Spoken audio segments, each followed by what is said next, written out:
ไม้เอาลงแล้วเหรออยากไปเอาอีกต้นหนึ่งต้นไทรปะโอ้กำลังไปเอาอะประตูเฮ็ดศาลากับเฮ็ดกลางคืนปลูกต้นไม้กับปลูกต้นคืน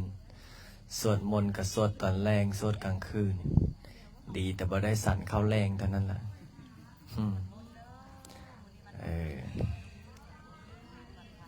ดีว่าจะเอาต้นไม้มาปลูกเอาต้นไม้มาใส่เอาปลายออกแล้วก็ลงตาอีกแบบหนึ่งเนาะถ้าศาลาขึ้นนี่งามศาลาขึ้นนี่งามๆแล้วเฮ็ดลำธารผ่านปลูกต้นไม้น้อยๆใส่แถวนี้แม่นนะรักษาไว้ให้หมดปลูกยางงามๆใส่ป้าต้นพอออกศิริวัตรศรียันแม่นบ่อยากกลับฮอดเฮือนพุ่นล่ะข้ามกำแพงมาแล้วมานั่งกินลมชมวิวมานั่งตากอากาศเย็นๆวัดอาจจะเน้นต้นไม้กับความมาแพงไม่ออกต้นตังกระโดกกระเด้นี่นะต้นละ4-5 ล้านผู้ใดก็เลยว่าซื้อมาประดับประดาซื้อมาเบิ้งไปเบิ้งต้นไม้เนี่ยโอ้เบิ้งแล้วสบายหูสบายตาโอ้เอาต้นไม้มาเขียนให้เนาะอนุโมทนาบุญเด้อคำคูณร่ำรวยจักต้นน่ะ2 4 6 8อนุโมทนาบุญเด้อคำคูณร่ำรวยนี่เอาสาธุฮับให้ละได้ให้มันออกดอกออกผลเนาะที่เมียคูณบ่โอ้ตีนะบ่ขาดเนาะสาธุนี่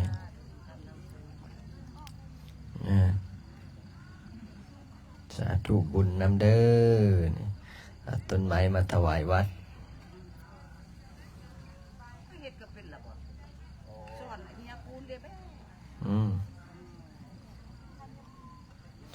สอนให้คุณไลฟ์สดมาสั่น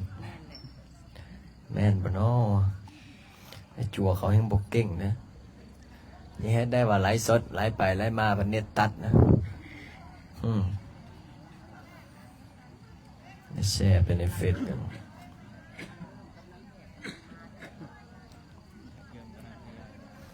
ญาติธรรมญาติโยมก็กำลังทยอยมาเรื่อยๆจัวไอ้เนนเฮามาครบแล้ววะละ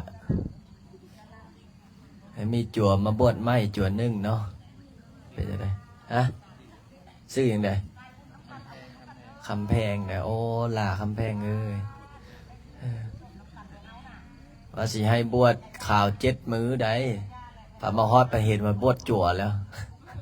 ไหวรัดคิวเนาะจำบ่ได้บ่บวชให้ไปบวชจ้ะโอ้แต่จริงมันต้องบวชข่าวทุกคนกันแต่ก็ดีแล้วล่ะโอ้นี่น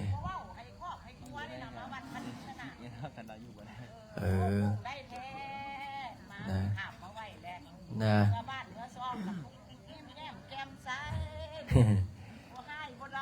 เอาทาหาบ่อนอยู่ปนั่งเด้ออาสนะที่เฮาได้เป็นเจ้าภาพได้อันนี้นะ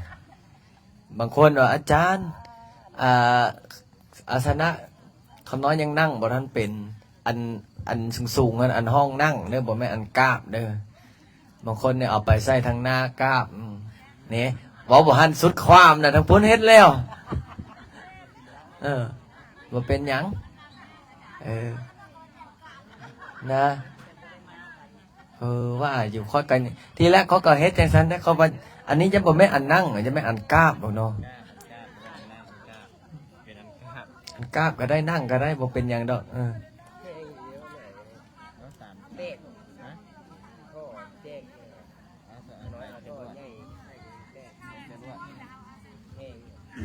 นะโอ้ เพิ่ ผู้ใดเอามาอีกแล้วบ่เนี่ยสิบ่มาเป็นมาวัดอีกแล้วบ่เนาะหลายโตแล้วได้มาอยู่วัดนี่นะแมวเนี่ยเป็นเศร้าบ่เด้อห้องแงวอยู่พุ่นนะอย่าให้เวียดได้ผ่านมาแถวนี้เด้อมาเก็บเอาเมดได้เวียดนะโอ้2-3 โตพุ่นมาพุ่นเลยเมื่อวานก่อนกับมาแต่นึ่งหลงมาอยู่วัดติดไอ้จั่วน้อยเอาเขาให้โอ้งานเขากับไก่ฮอดแล้วไม่ออกงานกับไก่ฮอดนะไก่ฮอดงานสมโพธิพระเจ้าใหญ่องค์ดำเนี่ยยังคิดในใจเยอะได้เนาะยังคิดในใจเยอะสิเฮ็ดจังใดเนาะงานเขาสิเกิดเฮ็ดจังใดเพราะว่าเฮ็ดอย่างก็เฮ็ดผู้เดียวไม่ออกเลยอาจารย์บ่ไล่ก็ซอยไม่ออกพอออกกันว่าโอ้อาจารย์ช่วงนี้คำน้อยกับติดขัดหลายอย่างอาจารย์ว่าสิช่วยกับบ่ทันได้ช่วยอาจารย์นะก็เลยบ่ฮู้ว่าสิบอกไผน่าจะได้เฮ็ดคือง่ายๆคือแบบเรียบง่ายบ่กล้าจัดใหญ่เพราะว่าเฮาบ่มีงบประมาณจัดใหญ่ก็น่าจัดเรียบง่ายสบายเพราะว่าศาลาเฮาก็มีแล้วขนาดสิบอกบุญเจ้าภาพเทียนใส่กับบอกกล้าบอกไม่ออกเพราะว่าอย่างไม่ออกก็โอ้โหอาจารย์เนี่ยมันเงินเดือนบ่ทันออกนะอาจารย์บางคนติดหนี้ก่อนสิได้บ่อาจารย์พระอาจารย์ก็เลยว่าโอ้เทียนใส่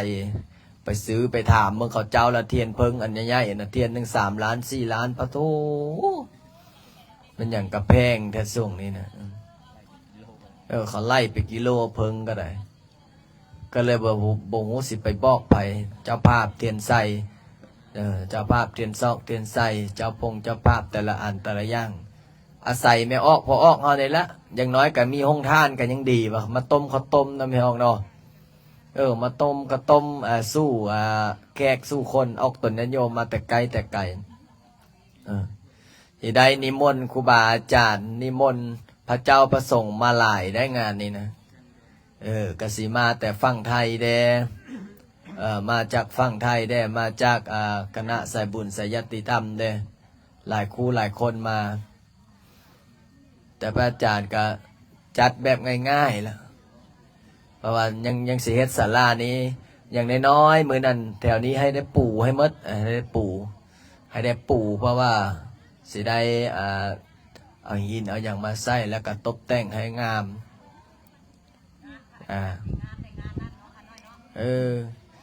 นั่นแหละโอ้นั่นพระอาจารย์ก็สวดกระถางเงินล้านก็จนสวดน้ำบ่ท่านไม่ออกเลยจักค่าปูนจักค่าอิฐจักค่าหินค่าทรายสมพ่อนั่นแหละจุดหนึ่งบสโอ้ยมันเน็ตทั้งหมดโอ้ยหมุนติ้วเยอะมาอยู่เนาะอาศัยสวดกระถางเงินล้านเนี่ยแหละสวดกระถางเงินล้านเสริมบุญเสริมบารมีเมื่อกี้นี่ก็มีแม่ออกนึงขายที่ได้ขายที่ในหน้าวัดนั่นแหละมาถวาย2 ล้านบาทบ่แม่นถวาย2 ล้านกีบได้ฮับแล้วเด้ออนุโมทนาบุญบ้าถ้าถวาย2 ล้านบาทสิพระอาจารย์เนี่ยยิ้มกว่านี้แหละเพราะเดี๋ยวจะได้มีเงินมาจ่ายค่าเสามาจ่ายค่าสร้างเขาเจ้ามาขอพรบอกโอ้อยากขายที่อยากขายทางก็เลยถามว่าเป็นยังอยากขายที่ก็อยากได้เงินนี่แหละอาจารย์แม่นความเราเอาได้ถ้าบอกอยากได้เงินสิบ่ขายแล้วเนาะก็เลยหลายคนหลายคู่หลายคนแล้วก็มาขนาดมาจุนึงมาแต่พูนคงเซโดนว่าซั่นไปบนไปขอพรนำพระอาจารย์ได้ขายแล้วก็ดีอกดีใจได้ขายแล้วก็มาถวายปัจจุปัจจัยเมื่อนี้4-5 คนผู้ใดมาถวายเพื่อนขายที่ได้นะก็ได้อาศัยในอันนี้แล้วสวดกระถางเงินล้านนี่แหละสวดจะว่าเมื่อคืนนี่โป้ทั้งสวดทั้งถ้าภาษาบ้านเฮาแม่นคอจนเหี้ยพุ่นล่ะสวดให้พอออกไม่ออกมั่งมีร่ำรวยเจ้าภาพเจ้าศรัทธาสวดตั้งแต่7 โมง 8 โมงจนฮอด9 โมงครึ่งป้าโต อย่างที่แล้วพอออกไม่ออกบางคนจะว่าอ๋อจันลิ้นสร้างวัดคือสร้างไว้แทบอ่ะสันโอ้คอยกับยันพอออกไม่ออกหลายคนยันบ่ได้อยู่บางคนเนาะสร้างวัดไปสร้างตอนอายุ70สร้างแล้วตายปุ๊บยังบ่ทันได้เบิ่งวัดเจ้าของซ้ำมีได้เนี่ยพ่อเนี่ยตาครูบาอาจารย์บางองค์เนาะสร้างตอนอายุ60สร้างตอนอายุ70สร้างแล้วได้ประมาณปี1-2 ปีไปจะได้ได้มาสวดกุศลาเสร็จแล้วก็เลยพระอาจารย์ก็เลยว่าสร้างตอนอายุยังน้อยนี่แหละอย่างน้อยๆก็เอาวะพอออกไม่ออกก็ได้มากราบมาไว้นี่อย่างสิสร้างศาลาเนี่ยพระอาจารย์สร้างศาลานี้แล้วก็เมื่อแนวสร้างละวันนี้นะถ้าสร้างตัวนี้เสร็จเรียบร้อยก็อุ่นใจแล้วอุ่นอกอุ่นใจแล้วก็โอ้ยดีอกดีใจแล้วล่ะได้พักผ่อนสักหน่อยแหละพักผ่อนจัก1 ปีจะผ่อนจัก1 ปีตั้งใจว่าสิไปเรียนภาษาอังกฤษอยู่ที่นี่นะสิจะไปเรียนภาษาอังกฤษนะแต่ยานพอออกไม่ออกโอ้อย่าไปถ้าอาจารย์คิดฮอดพระอาจารย์ว่าสิไปเรียนภาษาอังกฤษสิไปเรียนต่อโทตั้งใจว่าแต่พอกรอกข้อมูลไปแล้วเขาบอกว่าโอ้แคนเซิลเป็นยังเขาพระอาจารย์ถามว่าเป็นยังโอ้ขออภัยว่าไอซอรี่ประเทศลาวก็บอกให้เข้าอเมริกาทรงนี้โอ้ก็เลยรอดไปแต่จริงว่าสิสมัครต่อเฮียนต่อปริญญาโทไปเฮียนโยปุ่นแต่ก็คือว่านั่นละช่วงนี้ไม่ออกสร้างวัดก่อนเนาะเฮียนบางคนก็เฮียนจบด็อกเตอร์แล้วได้หลายคนยังถามว่าเมื่อก่อนนะเนาะจูบริษัทเอาด็อกเตอร์มา4-5 คนมาถามว่าอาจารย์ข้าน้อยนี่เฮียนจบด็อกเตอร์แล้วได้อาจารย์เนี่ยการบริหารการอันนี้เฮ็ดเนี่ยนะมีแต่พิษมีแต่พลาดข้าน้อยมาขอไอเดียนำอาจารย์เนี่ยเนาะพระอาจารย์ก็จักค่อยสิสอนอย่างวัดศิท่าสอนทั้งเรื่องทฤษฎีนะกับพระเจ้าผลเฮียนสูงกว่าก็เลยโบหูสิสอนอย่างบัดนี้พระอาจารย์ก็เลยเอาสวดกระถางเงินล้านนั่งสมาธิโอ้ถ้าเฮ็ดอย่างอื่นนี่แม่นพวกข้าน้อยเฮ็ดได้หมดแต่ถ้าให้นั่งสวดมนต์รักษาศีลคืออาจารย์นี่สิยอม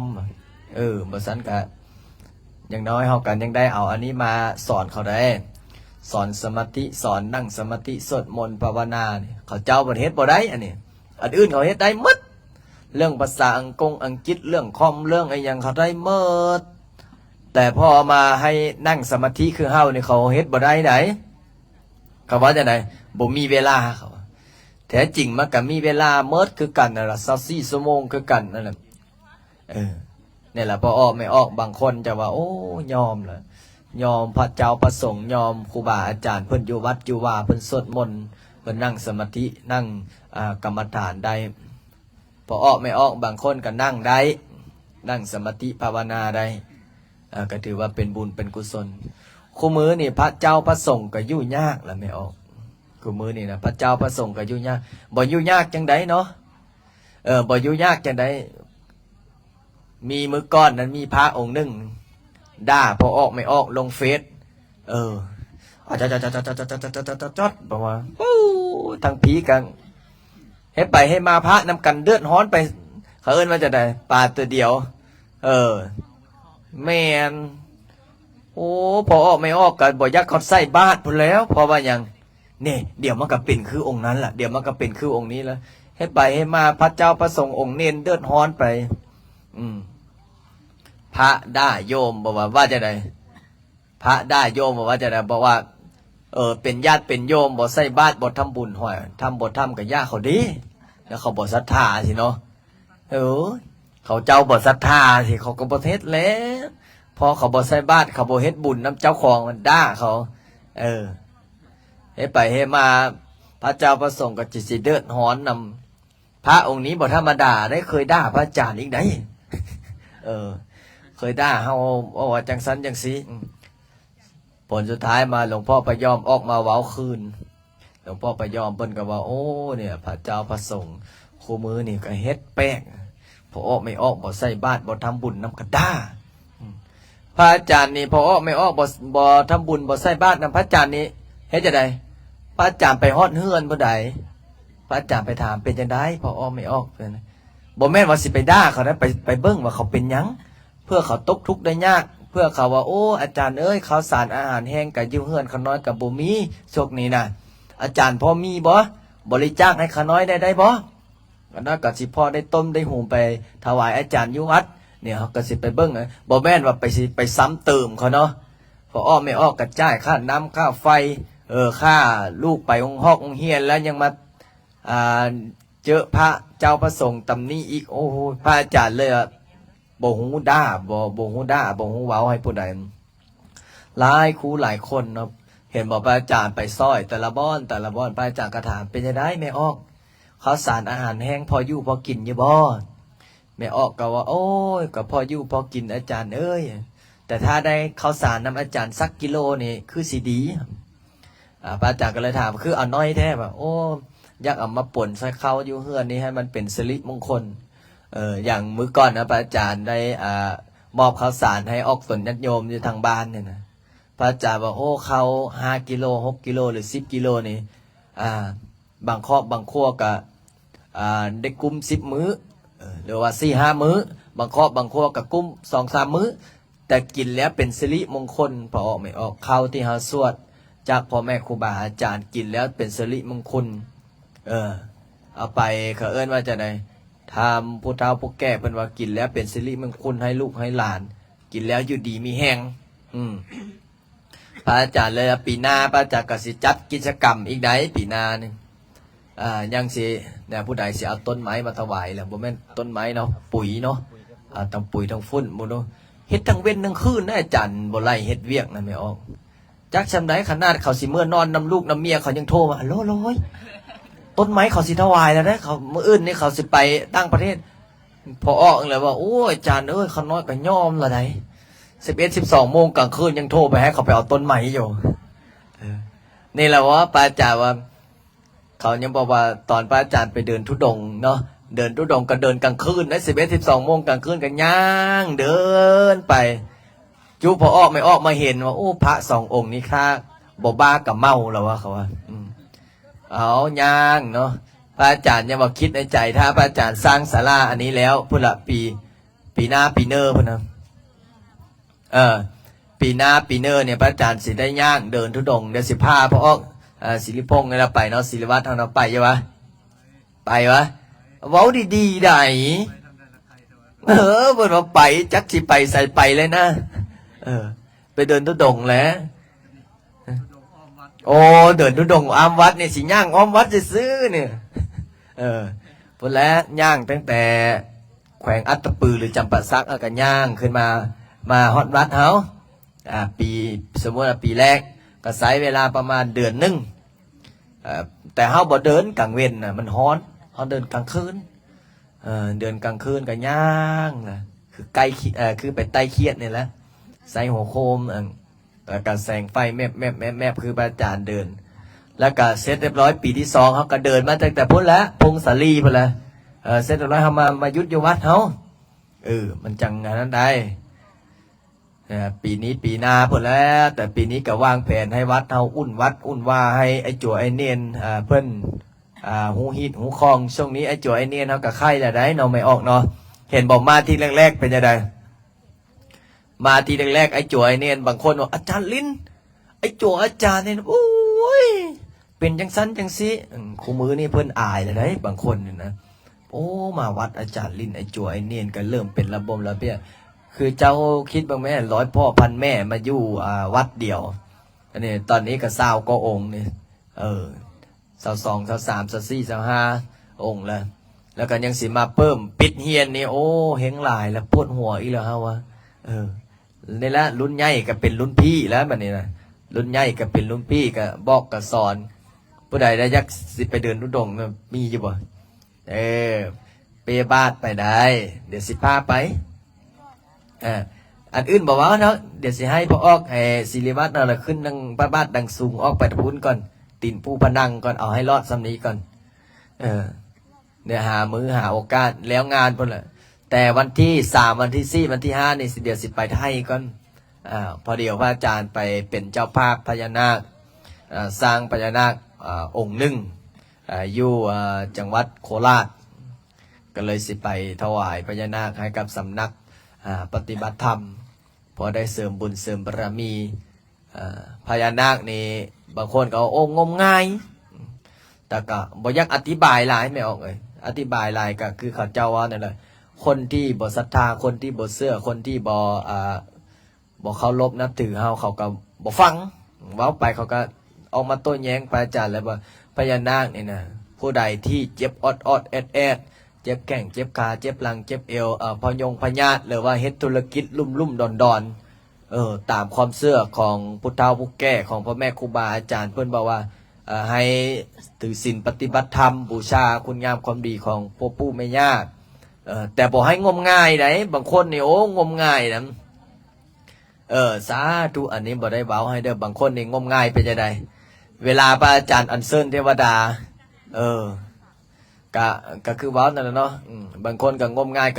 ยอีหลีเห็นหยังเป็นพญานาคหมดแต่พระอาจารย์บอกว่าเฮาเชื่อโดยเหตุโดยผลเฮาเชื่อโดยคุณงามความดีเชื่อโดยคุณศีลคุณธรรมที่เฮาได้เฮ็ดได้ประพฤติได้ปฏิบัติมาแต่ก่อนนี่พระอาจารย์นี่โอ้ก็บ่เชื่อได้พญานาคบอกว่าบ่แม่นบ่เชื่อซะฝันได้ฝันว่าเอ้า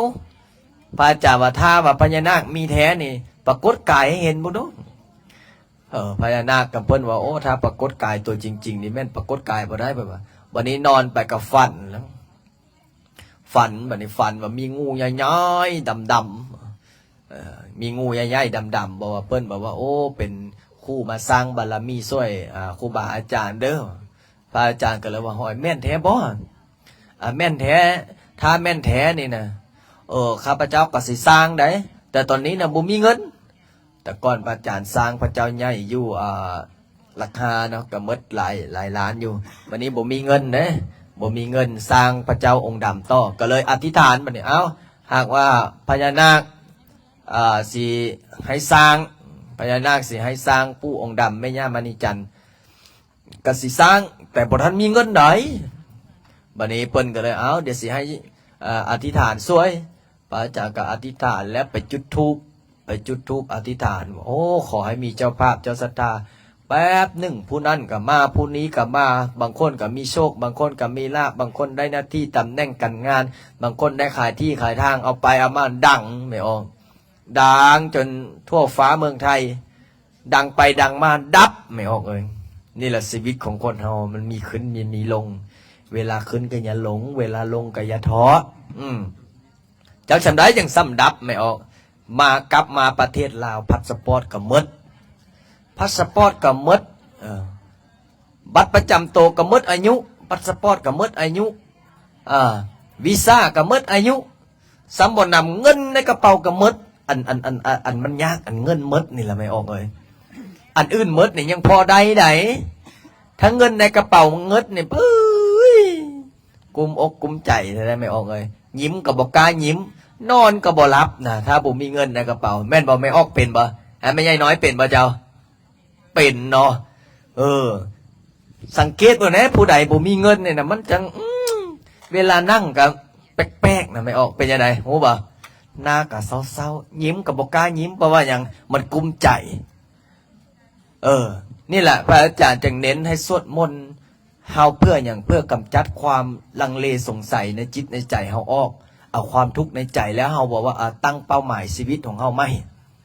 ตั้งเป้าหมายชีวิตของเฮาว่าเงินทองเป็นของนอกกายบ่ตายก็หาไม่แต่ตอนนี้เฮา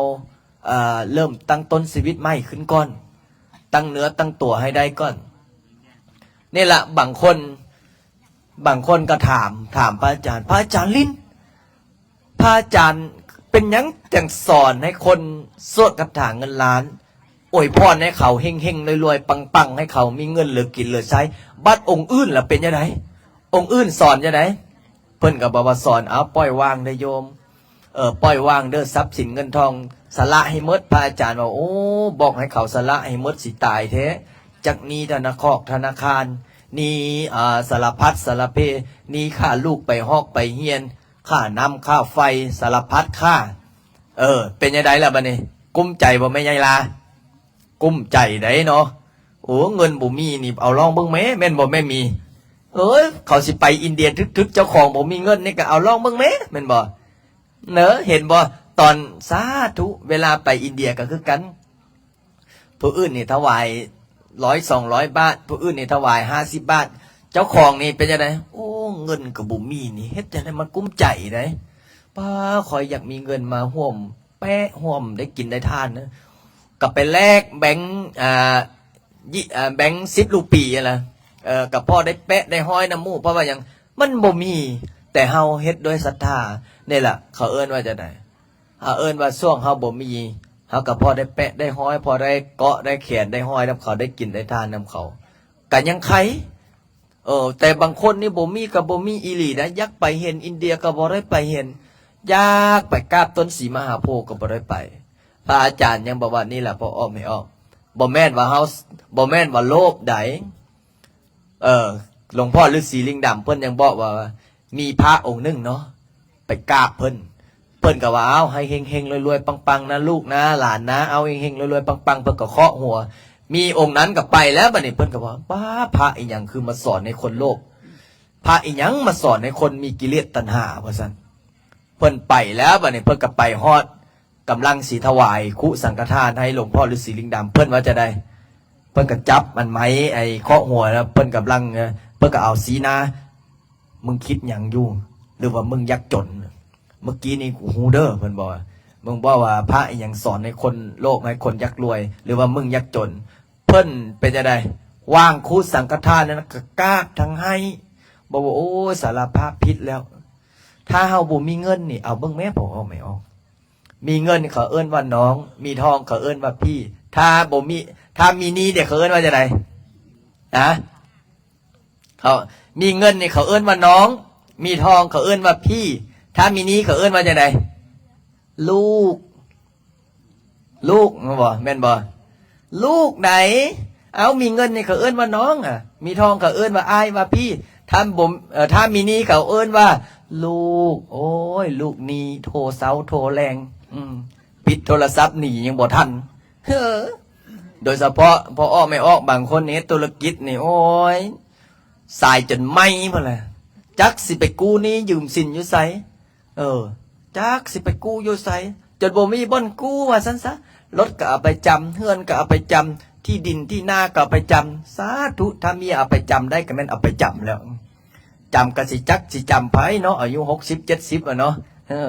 เอาไปจำไปก็บ่เอาแล้ว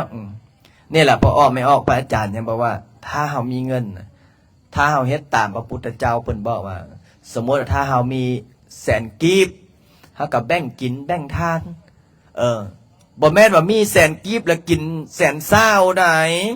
มี100,000 กีบมันก็เก็บไว้ส่วนหนึ่งเก็บไว้สัก50,000อีก10,000เฮาก็ไปกินไปทานส่วนที่เหลือก็เอาไปใช้จ่ายในครอบครัวในชีวิตประจำวันบางคนนี่โอ้ยบ่ได้แล้วเสียเงินเนี่ยบ่ว่าเสียนานเนี่ยบ่ยอมโดยเฉพาะพอออกไม่ออกบางคนเนี่ยโอ้ยเวลากินนี่เพิ่นเอาสร้างมาเต็มที่เวลาจ่ายเป็นจังได๋ป้าโตกูสิเอาเงินจะใช้วะนี่คือพระอาจารย์ก็คือกันพระอาจารย์นี่เฮ็ดนี่จักสิเอาเงินไปใช้จ่ายเพราะว่าอย่างอยากให้ทานงานอยากให้ทานงานมื้อสมโพธิพระเจ้านี่แต่กันได้ย้อนไม่ออกได้ย้อนกระถางเงินล้านนี่คือพระอาจารย์ว่าอะไรเฮ็ดศาลาสร้างไอ้หยังกับพอออกไม่ออกก็มาสวดกระถางเงินล้านบางคนก็โอ้มาสวดมนต์นำพระอาจารย์แล้วชีวิตการเงินการงานดีขึ้นตามลำดับขนาดบริษัทเดอะฟินิกเฮาเสื้อก็ออเดอร์ไปเรื่อยๆท่านประธานวุฒิบอกเห็นโทรมาว่าโอ้อาจารย์พอดีว่ายังอยู่อุดรเนาะมื้ออื่นบ่มาขาด2 มื้อแล้วได้เนาะเนี่ยไอ้จั่วถามหาแล้วได้ไอ้จั่วถามว่าโอ้เมื่อไหร่ท่านประธานวุฒิจะมามาแล้วต้องเอาเมล็ดทานตะวันมาถวายเด้อนะนี่แหละพอออกไม่ออกนะสวดมนต์ภาวนาเนี่ยชีวิตการเงินการงานเขาก็สิดีขึ้นตามลำดับแต่บางคนบอกก็น้อยกับสวดอย่างนี้คือบ่รวยน้ำเขาจักเทื่ออาจารย์ความขึ้นชื่อว่าความรวยเนี่ยมันต้องออกจากจิตจากใจเขาก่อนบางคนนี่หาเงินเก่งก็มีแต่จะไหนบ่มีเงินเก็บบางคนนี่หาเงินได้มื้อเป็นแสนเป็นล้านเป็น10 ล้าน20 ล้านแต่เงินบ่อยู่กระเป๋าเงินบ่อยู่กระเป๋ามีอันแนวจ่ายอันเจ็บอันเป็นเจ็บอดแอดนี่ แต่บางคนเนี่ยโอ้ยบ่มีเงินก็พออยู่พอกิน พอได้สวดมนต์พอได้ไหว้พระได้พอได้ปฏิบัติศีลปฏิบัติธรรมนะก็แต่ก็มีความสุขบางคนนะว่าเอ้าระหว่างมีเงินกับมีสุขภาพแข็งแรงนี่อันไหนดีกว่ากันบางคนเขาก็ถามนะพระอาจารย์ก็เลยถามพอถามพระอาจารย์นั้นโอ้ถ้าเป็นค่อยสิเอาทั้งสองก็เอาลองบอกแม่ผู้อื่นเนี่ยเอาผู้อื่นเนี่ยเขาก็ต้องบอกว่าโอ้เอามีเงินบางคนก็เอามีเงินบางคนก็เอามีสุขภาพแข็งแรงแต่พระอาจารย์บอกขอทั้งสองได้บ่แม่นโลภได้ไม่ออกถ้าเฮาบ่มีเงินแต่มีสุขภาพแข็งแรงแล้วเป็นยังไงไปใส่ก็บ่ได้ไปได้กินหยังก็บ่ได้กินได้ซ้ำบ่นำเป็นทุกข์ซ้ำบ่นำบ่มีเงินแล้วเป็นยังไงอีกบ่มีเงินจ่ายค่าน้ำค่าไฟบ่มีเงินจ่ายค่านี้ค่าสินบ่มีเงินจ่ายนั้นจ่ายนี้ป่วยแต่บางคนมีเงินบัดนี้สุขภาพยังอดแอดสุขภาพเจ็บแข้งเจ็บขาเป็นมะเร็งเป็นเบาหวานความโรคความดันเป็นไปมะเร็งกิมกี้สุดท้ายมาเป็นอะไรตายเพราะฉะนั้นแล้วมันต้องมีทั้งเงินมีทั้งสุขภาพแข็งแรงถ้าภาษาบาลีเขาเอิ้นว่ามีอายุวันโนสุขขังพลังนี่คือไอ้โจไอ้เนียนเป็นมักให้พรนะว่าให้มีอายุวันโนสุขขังพลังคือเฮาไปถวายสังฆทอกสังฆทานแต่ละงานนี่ให้พอออกไม่ออกนะยกใส่เก้าเท้าใส่หัวและอุทิศบุญกุศลให้เจ้ากรรมในเวรโดยเฉพาะพอออกไม่ออกที่เป็นผู้หญิงเป็นผู้หญิงนี่บางคนเนาะก็เคยเฮ็ดแบบผิดพลาดเคยเอาลูกเอาหลานอันนั้นออกให้อุทิศบุญกุศลให้เขาเพราะว่าอย่างบางทีกันเนาะเอาได้บางคนเนี่ยบ่ได้ตั้งใจนะข้าน้อยก็บ่ได้ตั้งใจเด้ออาจารย์เด้อแต่เป็นยังไงมันพลาดมันพังสิ่งที่เราแก้ไขได้ก็คือนี่แหละสวดมนต์แผ่เมตตาให้เขาเจ้าเพราะว่าพอออกไม่ออกบางคนก็มีลูกมีหลานก็โอ้เลี้ยงบ่ฮอดโอ้บ่ทันพร้อมก็เอาออกเด้อาจารย์บางคนยังได้มาหาพระอาจารย์ว่าโอ้เป็นยังไงข้าน้อยเคยเฮ็ดอันนั้นอันนี้มันสิเป็นบาปบ่เราบ่ต้องเอามาคิดใส่ใจถ้าเราคิดใส่ใจแล้วมันกินแหน่งแข้งใจเราก็ปล่อยว่างไปพระพุทธเจ้าบอกอย่าไปจมกับอดีตเนี่ยบางคนก็โอ้มาถามพระอาจารย์จักแล้วเขาก็บ่เคยมีลูกเนาะเขาก็บ่เคยมีลูกเขาก็บ่เคยนะพระอาจารย์ก็เลยบอกมีแต่แนะนำว่าโอ้ไม่ออกมีแต่แผ่เมตตาเฮ็ดบุญเฮ็ดทานเฮ็ดสังฆทานสังฆทานหาอุทิศบุญกุศลให้เจ้ากรรมนายเวรหรือว่าคนที่ล่วงลับไปแล้วหันว่าอยู่เฮ้ยเสียงตู้มุ่นระบบเปิดสิน้องนะเอารถเว้าเอาแห้งเอาจะมดแห้งไงเนี่ยนะเพราะฉะนั้นคือสิมดละเนาะหงทานเนาะมื้อนี้พ่อบอกหงทานมานี่ยังเหลือจะดีเหลือกับไอ้จัวบ่กินดอกเพราะว่ายังโมเมนต์ฮอดเวลาเนาะเตรียมสดมนต์มาเนี่ยนะ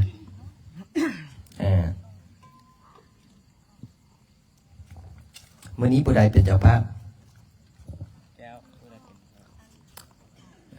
ชื่อจังไหนนะ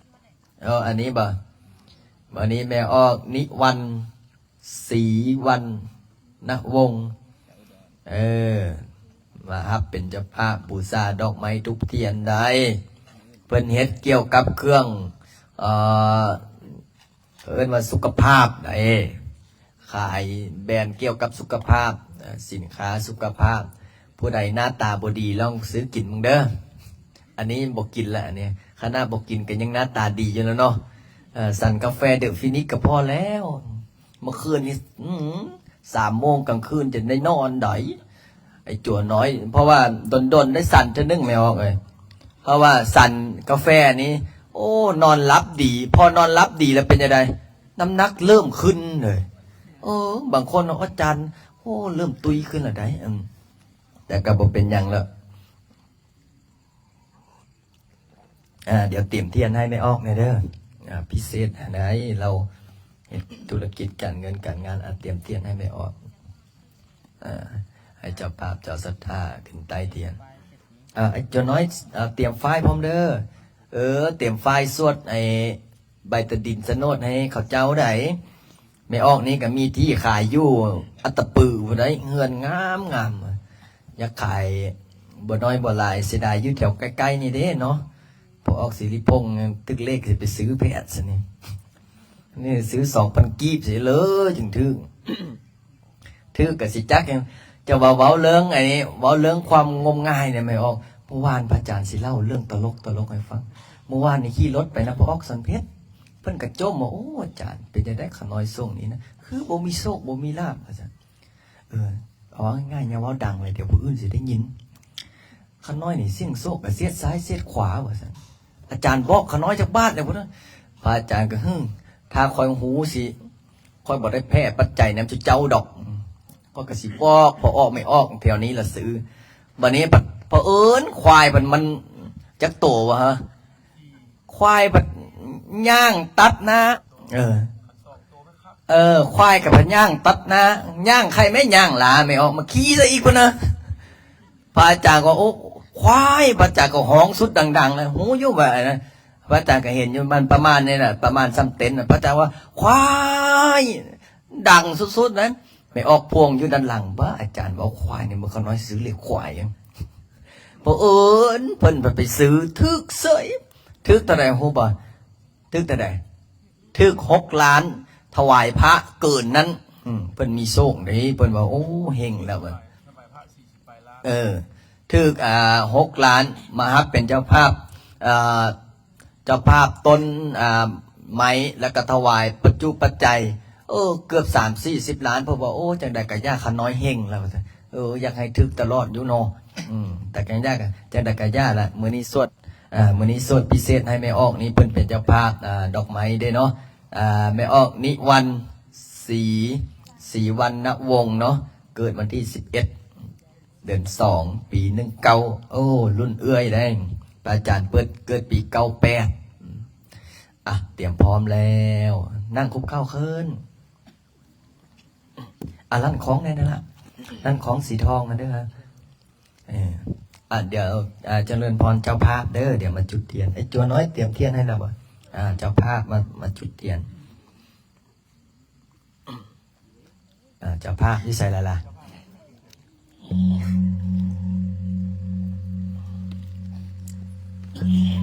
นกมือขึ้นสมันดันยังกวาเรสวันดรังคาสันตุเทวตาสันดัมบังมุนิราสัสสะสุนันโตสังกโมคาดังสังเขกาเมจารูเปคิริสิคารตเตจันตาริเควิมาเนนเทียมเปรันเตจักาเมตรุวานังกาเนเกอวัตุเมเกเตนภูมิจายันตุเทวาสารธรวิสเมยกันดาปนาการเตตันตาสันติเกยังมุนิวรวาจานังสาดาวเมสุนันตุธรรมสวนกโรยัมบัตันตาธรรมสวนกโรยัมบัตันตาธรรมสวนกโรอายัมบัตันตาข้าพเจ้าขอโอกาสรัตนาคุณพระพุทธเจ้าคุณพระธรรมคุณพระสงฆ์คุณบิดามารดาคุณครูบาอาจารย์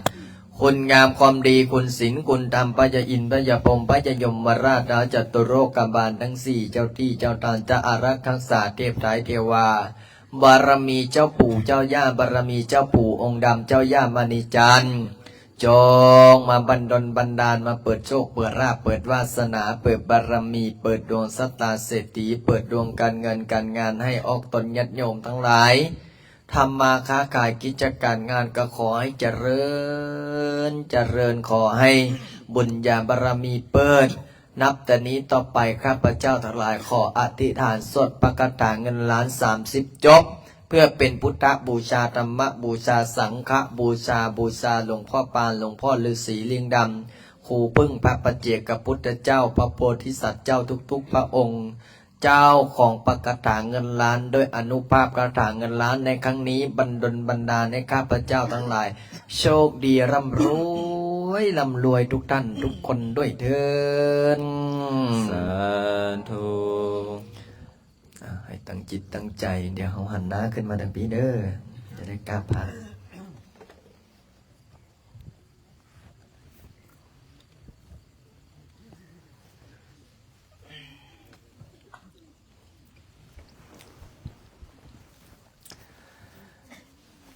อิมินาสกาเลนะตังพุทธังอภิปุสยามาอะระหังสัมมาสัมพุทโธภะคะวะโหนวันตังอภิวาเทมิยิมินาสกาเลนะตังธัมมังอภิปุสยามาสวากขาโตภะคะวะตาธัมโมธัมมังนัมมัสสามิหิมินาสกาเลนะตังสังฆังอภิปุสยามาสุปฏิปันโนภะคะวะโตสาวกสังฆังนามามินะโมตัสสะภะคะวะโตอะระหะโตสัมมาสัมพุทธัสสะนะโมตัสสะภะคะวะโตอะระหะโตสัมมาสัมพุทธัสสะนะโมตัสสะภะคะวะโตอะระหะโตสัมมาสัมพุทธัสสะบุญทังสารนังคัสสามิธัมมังสารนังคัสสามิสังฆังสารนังคัสสามิตุติยามปิพุทธังสารนังคัสสามิตุติยามปิธัมมังสารนังคัสสามิตุติยามปิสังฆังสารนังคัสสามิตติยามปิพุทธังสารนังคัสสามิตติยามปิธัมมังสารนังคัสสามิตติยามปิสังฆังสารนังคัสสามิปัญญาติปันตาเวรมณีสิกขาปะทังสัมมาทิยามิอาทินนาทานาเว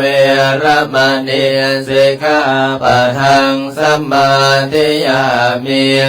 กาเมสุมิสาจาราเวรมณีสิกขาปะทังสัมมาทิยามิโมสาวาทาเวรมณีสิกขาปะทังสัมมาทิยามิสุราเม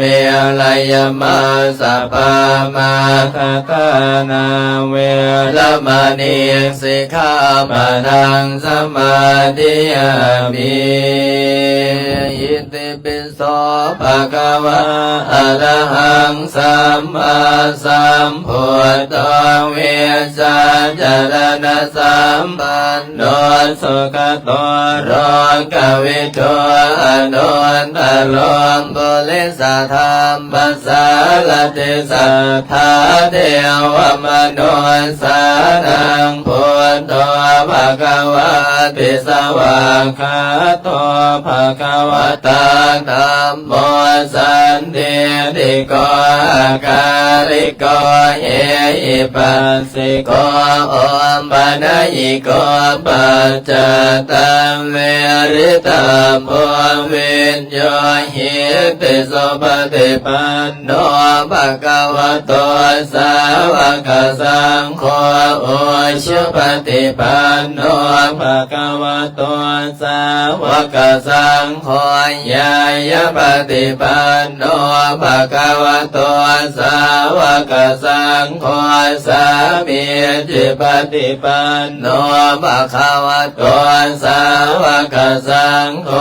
ยติตังจัตตาริปุริสโยคานิอัตตปุริสบุคคลาเอสัพพะคะวะโตสาวกสังโฆอาหุนายโยภาหุนายโยทักขินายโยอัญชเลกัลนิโยอนุตตรังปุญญเขตังโรกัสสติบะหงสังสมพิเนเมตตาสาวุทันตังกิเลเมฆลังอุเตตะโคเสนามารังธานาติธรรมวิธินาสิตวามุนินโดตันเตสะสะภวตุเตชยมังคลานิมาลาติเลงกรรมพิโยสิตาสะปรันติงโครัมปนาลวะกมังกรรมทานยะขังขันเดสุรังตวิตินาสิตวามุนินโดตันเตสะสะภวตุเตสยมังคลานินาคิคิเลงกัจจวรังอติยันตโพตังทาวาคิจังกัมมสเนวสุตาลุนันตังเมตตัมบุเสกวิตินาสิตวามุนินโดตันเตสะสะภวตุเตสยมังคลานิโอเขตคังกัมมติยันตสุตาลุนันตังทาวันติโยสนะปะทังอุริมะละวันตังอิเตปิสังกตมโนสิตวามุนินโตตันเตสัสสะภวตุเตสยมังคลานิกาตวานกาตมุตรังเอวะคามปินิยาจินใจยโทนวจนังสนกายมาเสสันเตนะโสมวิตินาสิตวามุนินโตตันเตสัสสะภวตุเตชยมังคลานิสัจจังวิหายมติสัจจกวาระเกตงวาทาปิโลปิตามนังอนิยันทโพตังปัญญามเตียปัจจริโตสิตวามุนินโตตันเตสัสสะภวตุเตสยมังคลานินันโดปนันตปุสสคังวิพุตังมหิติงบุตเตนะเถระปุสสเกนะธัมมาปยันโตอิโตปเทสวิธินาสิตวามุนินโตตันเตสัสสะภวตุเตสยมังคลานิทุกขาอันดินติปุสสเกนะสุตานะอัตถังพระมังวิสุทธิสุติเมติภกาภิธานังญาณังอเทนะวิตินาสิตวามุนินโดตันเตสัสสะภวตุเตชยมังคลานิตาภิพุทธสยมังคลาอันตะคันหายโยวาจโนทินัติเนสรเตมตันเตหิตวานเนกวิวิตานิจุปาตวานิโมขังสุขังอติกเมยนโรสปัญโยมหากรุณิโกนาโตหิตายะสามปานินางโพ เลตวะปะละเมสัมปะปันโตสัมโพธิโมนมังเอเตนะสัจวัสเสนะโหตุเตสยมังคลังสยันโตโพธิยามโมเลสังขยานันนันเดวันตโนเอวันตวังวิสโยโหหิสยาสุสยมะหะเรอปราสิตาปัลลังเกเสเสปัตวิโปหะเรอภิเสงเกสัพพุทธานังมังคัมปันโตมะโมทติสุนังกันตังสุมังคารังสุปาปาตังสุโหติตังสุขโนสุโมโหโตจัสสุยินทังพระมจาริสุปทังกินังกายกรรมังวาจากรรมังปะทังกินังปะทังกินังมโน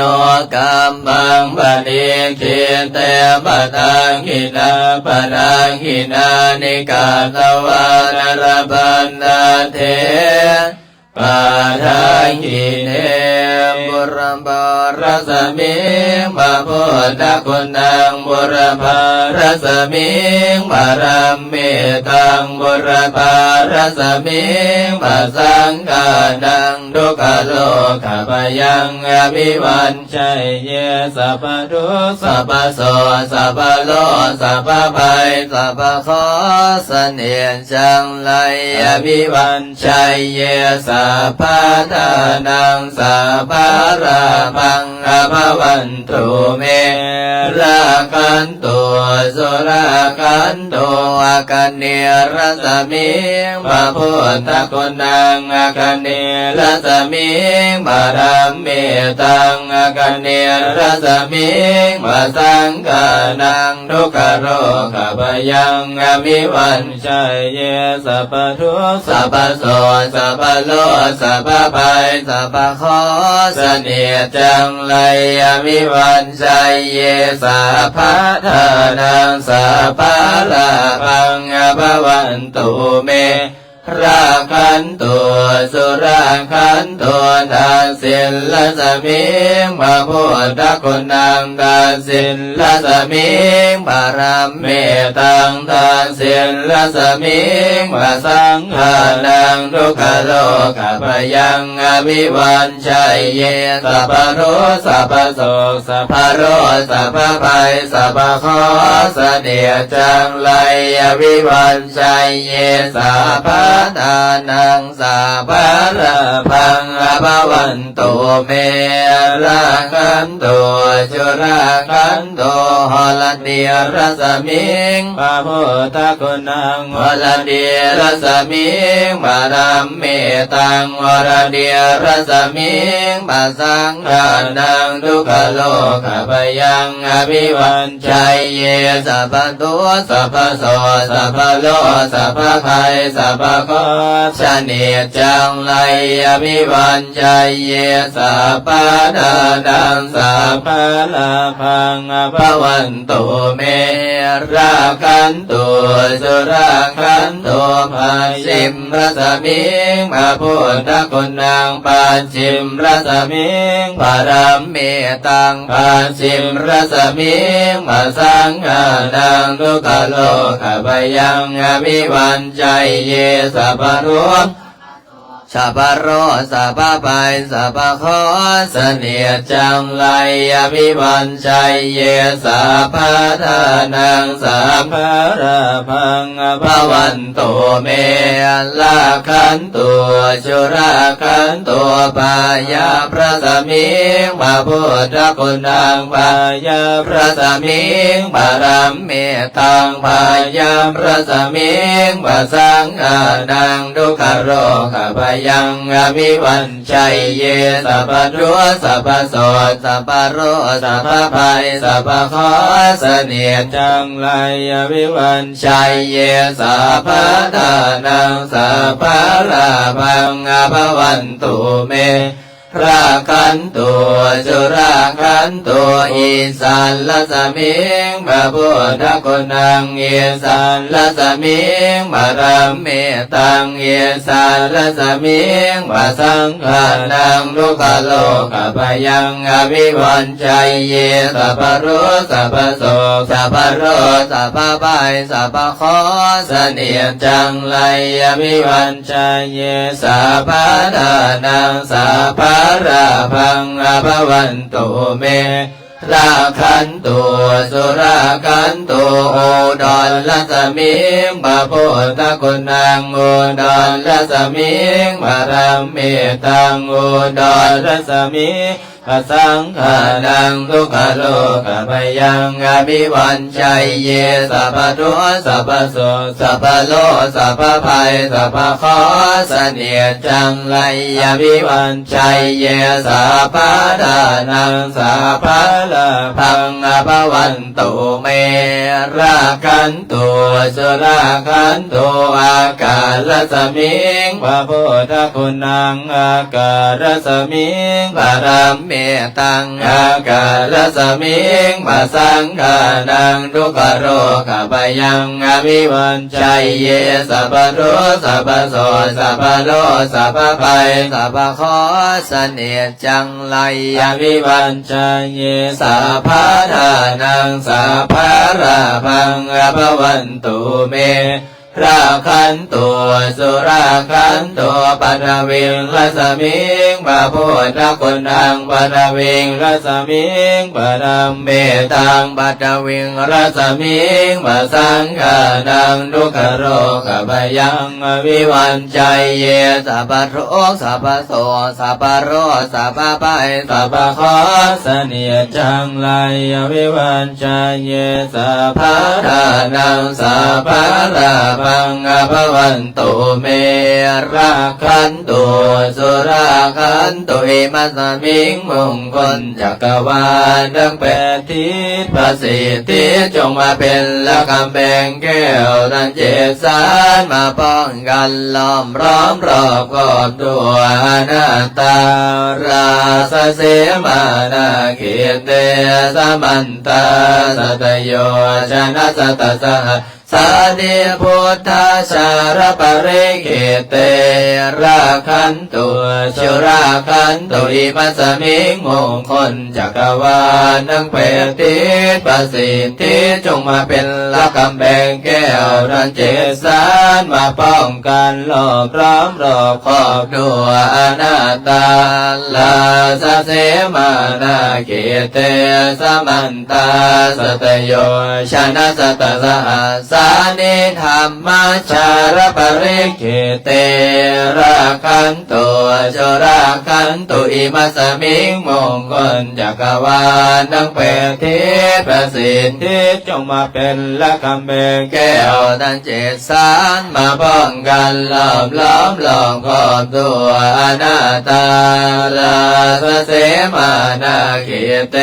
สมันตาสัตโยชนะสัตสหสานิปัจเจกพุทธาสารปริเกเตละคันตุ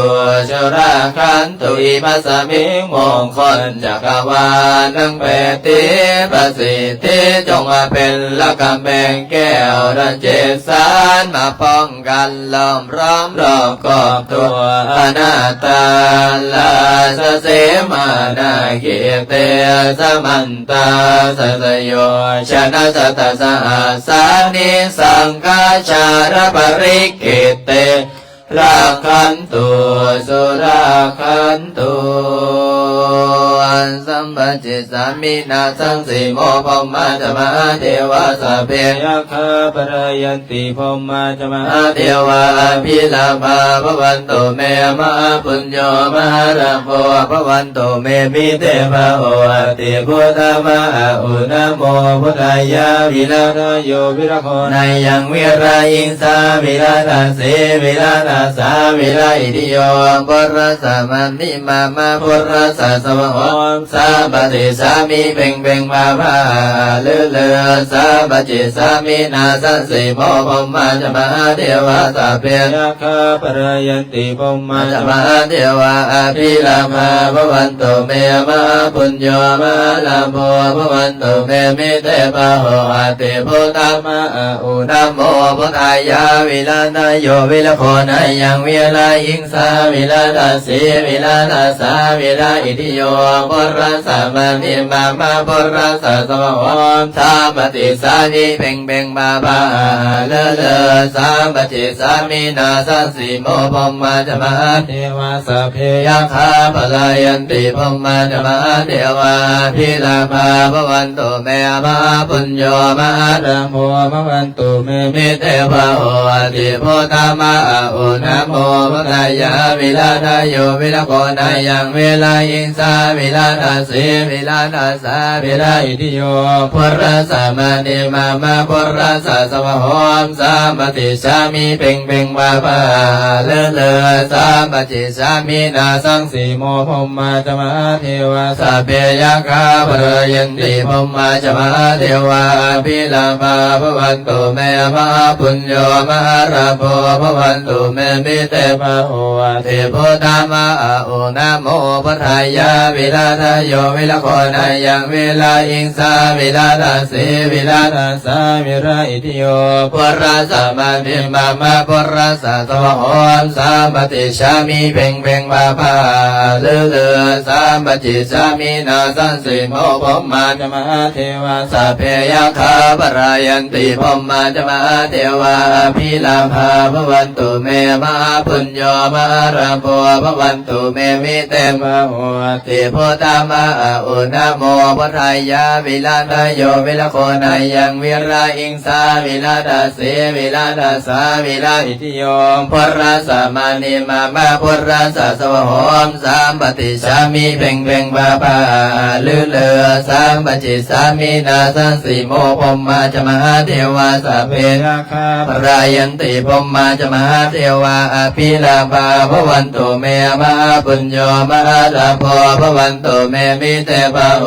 ติพุทธามาอุนะโมพุทธายาวิลาทโยวิลโคนายังวิลาอิงสาวิลาทสีวิลาทสาวิลาอิทิโยปุรัสสะมานิมามาปุรัสสะสวโหสามปฏิสามีเพ่งเพ่งบาบาเลเลสามปฏิสามีนาสันสีโมพมมาจะมาเทวาสเพยคาปรายันติพมมาจะมาเทวาพิลาภาภวันตุเมมาปุญโยมาลาโภภวันตุเมมิเตภะโห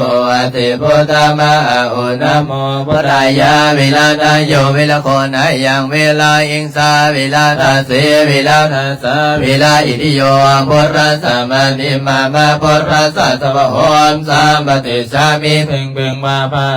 เรือเลือสามปฏิสามีนาสันสีโมพมมาจะมาเทวาสเพยคาปลายันติพมมาจะมาเทวาพิลาภาภวันตุเมมาปุญโยมาราโภภวันตุเมมิเตมะโหติพุทธามาอุนะโมพุทธายาโยวิลโคนายังวิลาอิงสาวิลาทสีวิลาทสาวิลาอิทิโยปุรัสสะมานิมามาปุรัสสะสวโหสามปฏิสามีเพ่งเพ่งมาภาเรือเรือสามปฏิสามีนาสันสีโมพมมาจะมาเทวาสเพยคาปลายันติพมมาจะมาเทวาอภิลาภาภวันตุเมมาโอภวันตุเมมิเตภะโห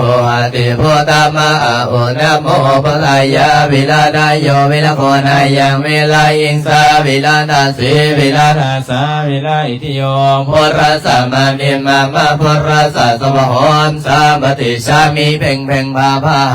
เลือเลือสามปฏิสามีนาทั้งสี่โมพมมาจะมาเทวาสเพยคาปรายันติพมมาจะมาเทวาพิลาภาภวัน วันตุเมมะปุญโญมาระโพภวันตุเมมิเตมะโหติพุทธามะโอนะโมพุทธายะวิลาทายโยวิลโคนายังเวลาหิงสาวิลาทาสีวิลาทาสาวิลาอิติโยปรัสสะมะเดมะมะปรัสสะสวะหอนสามปฏิสามิเพ่งเพ่งมาภาเลือเลือสามปฏิสามินาสังสีโมพมมาจะมาเทวาสัพเพยคาปะกายันติพมมาจะมาเทวาภิลาภาภวันตุเมมะปุญโญมาระโพภวันตุเมมิเตปะโอติพุทธามะโอนะโมพุทธายะวิราทายโยวิลโคนายังเวลาอินสาวิลาทาสีวิลาทาสาวิลาอิติโยปุรัสสะมะเนมะมะปุรัสสะสวะหอนสามปฏิสามิเพ่งเพ่งมาภาเลือสามปฏิสามินาสันสิโมพมมาจะมาเทวาสัพเพยคาปรายันติพมมาจะมาเทวาภิลาภาภวันตุเมมะปุญโญมาระโพภวันตุเมมิเตปะโอติพุทธามะโอนะโมพุทธายะวิลาทายโยวิลโคนายังเวลาหิงสาวิลาทาสีวิลาทาสาวิลาอิติโย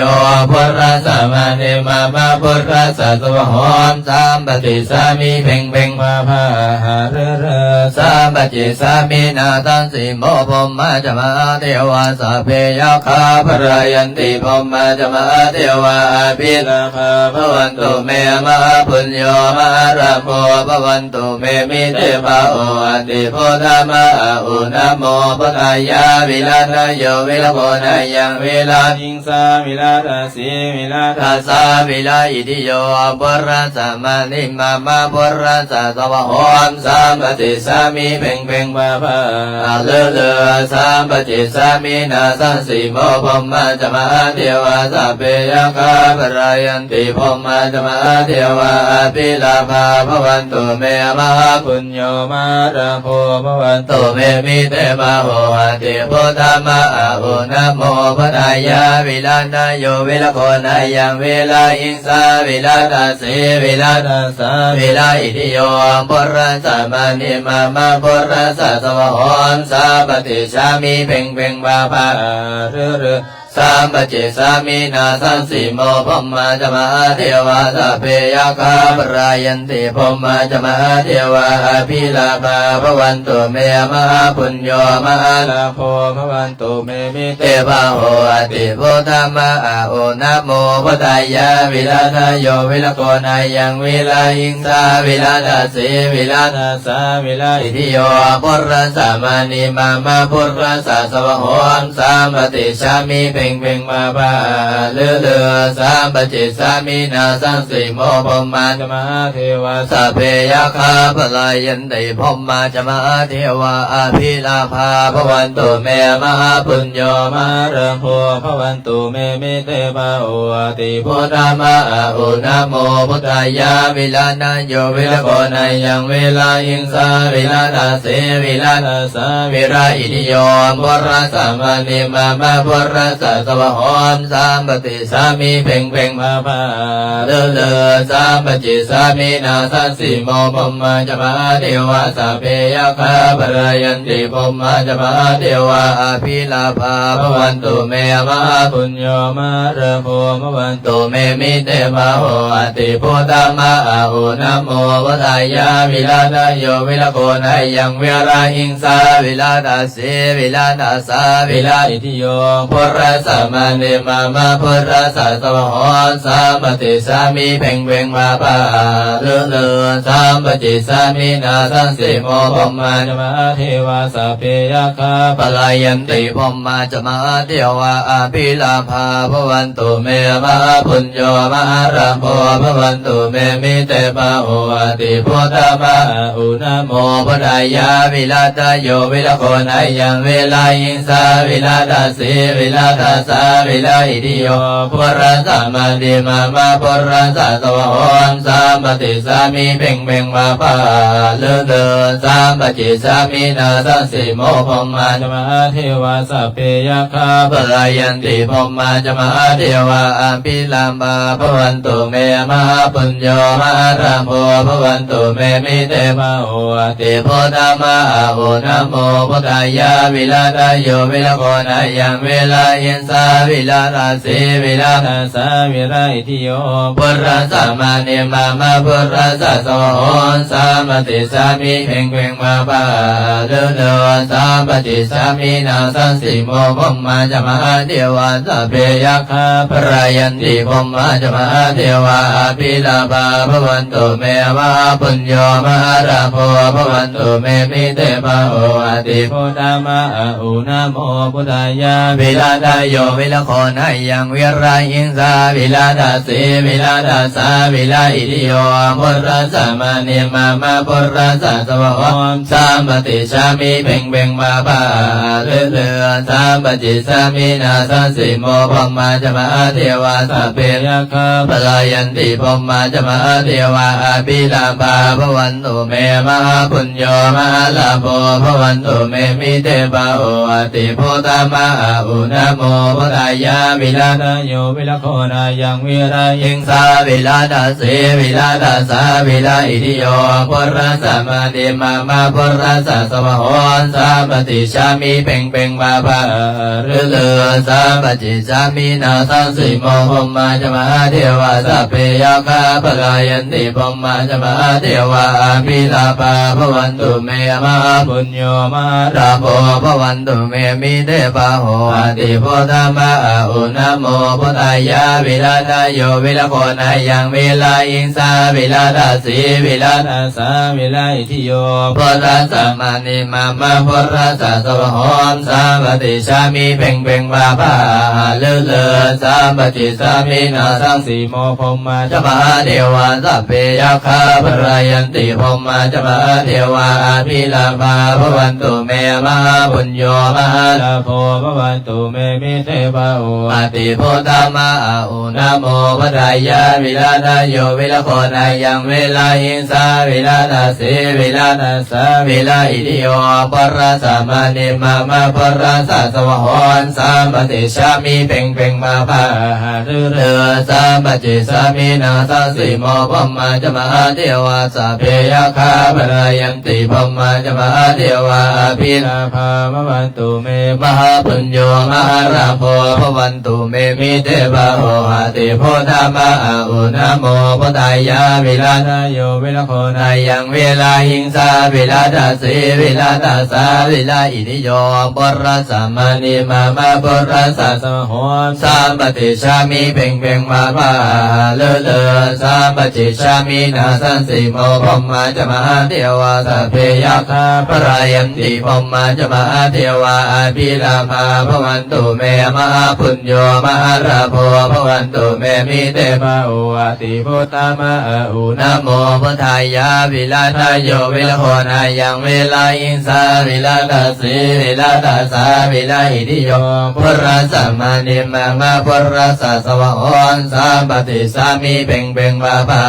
เลอเลอสามปฏิสามินาสังสีโมพมมาจมาเทวาสัพเพยะคาปลายันติพมมาจมาเทวาอภิลาภาภวันตุเมมหาปุญโญมหาลาโภภวันตุเมมิเตปะโห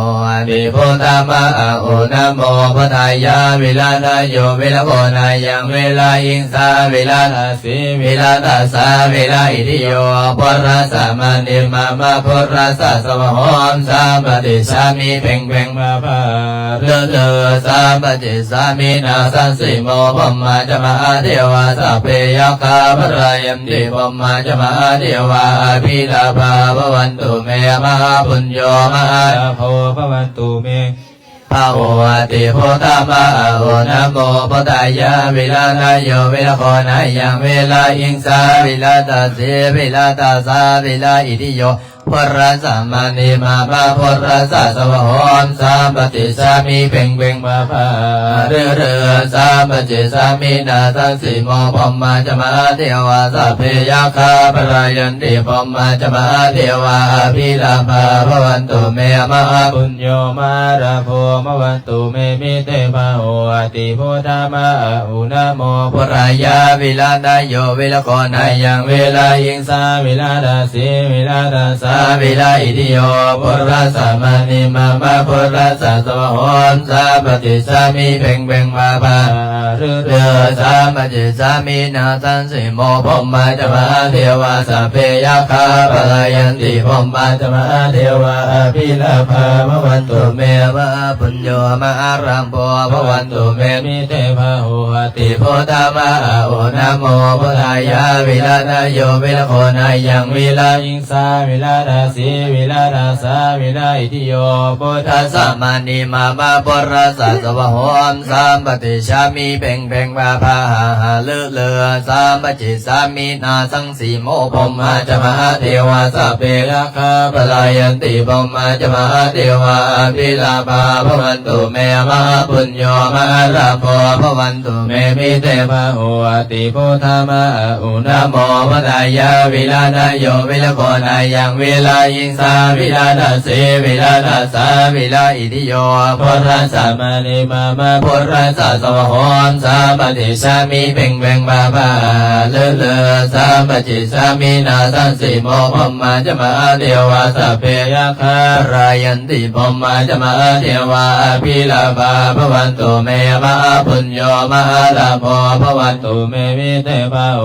ติพุทธามาอุณโมพุทธายาวิลาดาโยวิลโคนายังวิลายิงสาวิลาดาสีวิลาดาสาวิลาอิทิโยปุระสัมมานิมามาปุระสัสวะโหมสามปฏิสามีเพ่งเพ่งมาภาเลือเลือสามปฏิสามีนาสังสีโมพมมาจะมาเทวาสัพเพยาคาปรายันติพมมาจะมาเทวาภิลาภาภวันตุเมมะปุญโยทาโพภวันตุเมมิเตภาโหติโพธามาโอนะโมพุทธายาวิลาดาโยวิลโคนายังวิรายิงสาวิลาดาสีวิลาดาสาวิลาอิทิโยพุทธสัมมานิมามาปุระสัสวะโหมสามปฏิชามีเพ่งเพ่งมาภาเลือเลือสามปฏิสามีนาสังสีโมพมมาจะมาเทวาสัพเพยาคาปรายันติพมมาจะมาเทวาภิลาภาภวันตุเมมาปุญโยมาลาโภภวันตุเมมิเตภาโหติพุทธามาโอนะโมพุทธายาวิลาดาโยวิลโคนายังเวลายิงสาวิลาตาสีวิลาตาสาวิลาอิทิโยปุระสัมมานิมามาปุระสัสวะโหมสามปฏิสามีเพ่งเพ่งมาภาเลือเลือสามปฏิสามีนาสังสีโมพมมาจะมาเทวาสัพเพยาคาปลายันติพมมาจะมาเทวาภิลาภาภวันตุเมมะปุญโยมาราโภภวันตุเมมิเตภาโหติพุทธามาโอนะโมพุทธายาวิลาดาโยวิลโกนายังวิลายิงสาวิลาดาสีวิลาดาสาวิลาอิทิโยปุระสัมมานิมามาปุระสัสวะโหมสามปฏิสามีเพ่งเพ่งมาภาเรือเรือสามปฏิสามีนาสันสีโมพมมาจะมาเทวาสัพเพยาคาปรายันติพมมาจะมาเทวาภิลาภาภวันตุเมมะปุญโยมาราโภภวันตุเมมิเตภาโหติพุทธามาโอนะโมพุทธายาวิลาดาโยวิลโกนายังวิรายิงสาวิลัน วิลาอิติโยปุระสัมมานิมามาปุระสัสวะโหมสามปฏิชามิเพ่งเพ่งมาภาเลือเดือนสามปฏิชามินาทันสีโมพมมาจะมาเทวาสัพเพยะคาปรยันติพมมาจะมาเทวาพิลามาภวันตุเมมหาปุญโยมหาราโภภวันตุเมมิเตภะโหติพุตตมะอุนะโมพุทธายาวิลาดโยวิลโกนายังวิลายิงสาวิลาตาสีวิลาตาสาวิลาอิติโยปุระสัมมานิมามาปุระสัสวะโหมสามปฏิสามิเพ่งเพ่งบา ปะ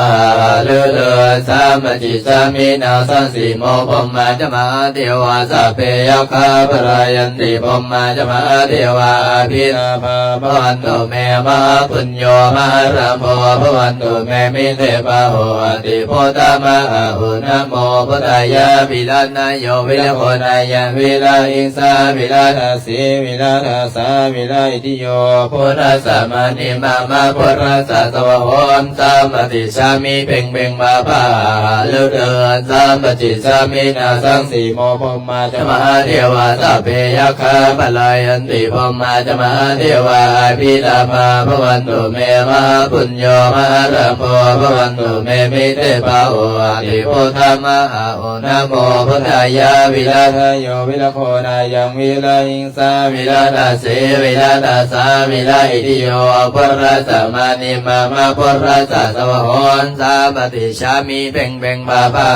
เรือเธอสามจิตสามินาสังสีโมพมมาจะมาเทวาสัพเพยคาปรายันติพมมาจะมาเทวาอภิธาภาพวันตุเมมะปุญโยมหาลาโภพวันตุเมมิเทปะโหติพุทธมะอุณโมพุทธายะวิลาตโยวิลโคนายังวิลาอิงสาวิลาทัสสีวิลาทัสสาวิลาอิติโยพุทธัสสะมานิมามาพุทธัสสะสวะโหสามปฏิชามิเพ่งเพ่งพาพาเลือเลออิติปิโสวิเศษอิเสเสพุทธนามิอิเมนะพุทธตังโสอิโสตังพุทธปิติอิติปิโสวิเศษอิเสเสพุทธนามิอิเมนะพุทธตังโสอิโสตังพุทธปิติอิติปิโสวิเศษอิเสเสพุทธนามิอิเมนะพุทธตังโสอิโสตังพุทธปิติอิติปิโสวิเศษอิเสเสพุทธนามิอิเมนะพุทธตังโส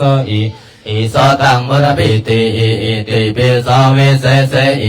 อิเสเสพุทธนามิอิเมนะพุทธตังโสอิโสตังพุทธปิติอิติปิโสวิเศษอิเสเสพุทธนามิอิเมนะพุทธตังโสอิโสตังพุทธปิติอิติปิโสวิเศษอิเสเสพุทธนามิอิเมนะพุทธตังโสอิโสตังพุทธปิติอิติปิโสวิเศษอิเสเสพุทธนามิอิเมนะพุทธตังโสอิโสตังพุทธปิติกายังวาจาจิตตังอาหังวันทานาคาธิปฏิโอนังสันสิริจันดานาคาลาวิสุทธิเทวะภูเชมิเมตัญจามหาราภูปิโยนาคาขันธาภริตังกายวาจาจิตตังอาหังวันทานาคาธิปฏิโอนังสันสิริจันดานาคาลาวิสุทธิเทวะภูเชมิเมตัญจามหาราภูปิโยนาคาขันธาภริตังกายวาจาจิตตังอาหังวันทานาคาธิปฏิองค์ดังแสนสิริจันดานาคาราภิสุทธิเทวะภูเชมิเมตัญจามหาราโพปิโยนาคากันธาปาริตั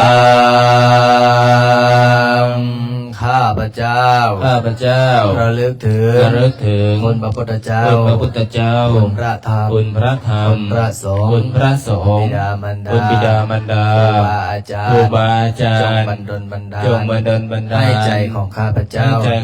จงรวมลงเป็นสมาธิพุทโธธัมโมสังโฆพุทโธธัมโมสังโฆพุทโธธัมโมสังโฆพุทโธธัมโมสังโฆพุทโธธัมโมสังโฆพุทโธธัมโมสังโฆพุทโธธัมโมสังโฆพุทโธพุทโธพุทโธพุทโธพุทโธลำดับต่อไปจะได้นั่งสมาธิภาวนาอาจารย์ก็สิได้ยุติการใช้เสียงเนาะเพื่อให้สังรวมจิตสังรวมใจสังรวมกายวาจาใจให้เกิดสติให้เกิดปัญญาให้เกิดศีลให้เกิดธรรมให้โยมพ่อโยมแม่โยมปีคณะใส่บุญใส่ญาติธรรมลูกหลานให้ตั้งจิตตั้งใจตั้งจิตให้มั่นตั้งกายให้ตรงดำรงสติอยู่เฉพาะหน้า มื้อนี้เฮาได้มาสวดมนต์ภาวนาก็สิได้ให้เต็มที่สะสมบุญสะสมบารมีเนาะให้หายใจเข้าลึกๆเด้อ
หายใจเข้าลึกๆหายใจออกยาวๆ หายใจเข้าลึกๆหายใจออกยาวๆแบบนี้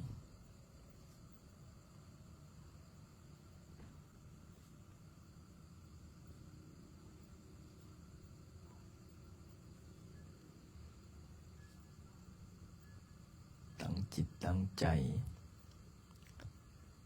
ตั้งกายให้ตรงดำรงสติอยู่เฉพาะหน้าอย่าส่งจิตอย่าส่งใจอย่าส่งกายออกนอกให้หลับตาเบาๆ